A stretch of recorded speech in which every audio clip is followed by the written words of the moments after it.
Want to make a simple video trying to get some awareness around the difference between femoral internal and external rotation and pelvis internal and external rotation.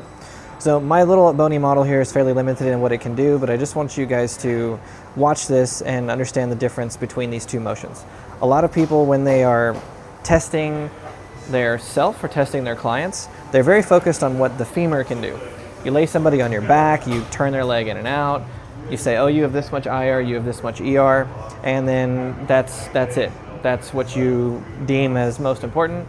And a lot of the times there's not a functional movement test that goes with it. There's not a gait test. There's not any watch of someone walking. There's not a lunge test. There's not a side lunge test. There's not hip flexion test. We're not looking at how dynamic this thing can be.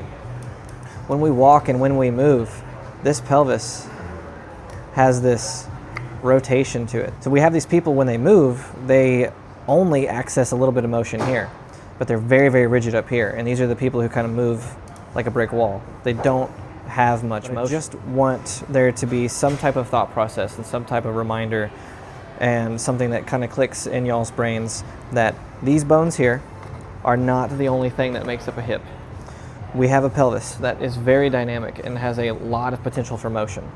And when we do anything like a lunge or like a split squat, especially any type of jumping, bounding, hopping, skipping, this thing needs to be able to be very strong and stable, and it also needs to be able to be very mobile where it needs to be. If you're somebody who's chasing flexibility and mobility goals, chances are you're missing a huge link with how the pelvis here moves on your femur. So for example, if you're doing like a single leg RDL, this is your stance leg right here. If this leg is pinned to the ground and that's the one you're standing on, an airplane drill, for example, where you try to open the pelvis and close the pelvis on that stable leg, is something that is super important to help create this pelvic mobility and pelvic control. Not just something like a hip car, what the FRC world is really big on, or a hip circle where we just move this thing around. That's not the only thing you need to do. You have to get this thing moving. If you want really nice glutes and you want good control of the strength in this region, pelvic control, we need a lot of that.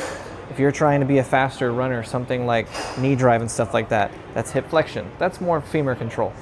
But there's two ends to this. So think about your entire hip complex, how a pelvis moves on a femur, how a femur moves on a pelvis. Hope this is helpful. Like and subscribe.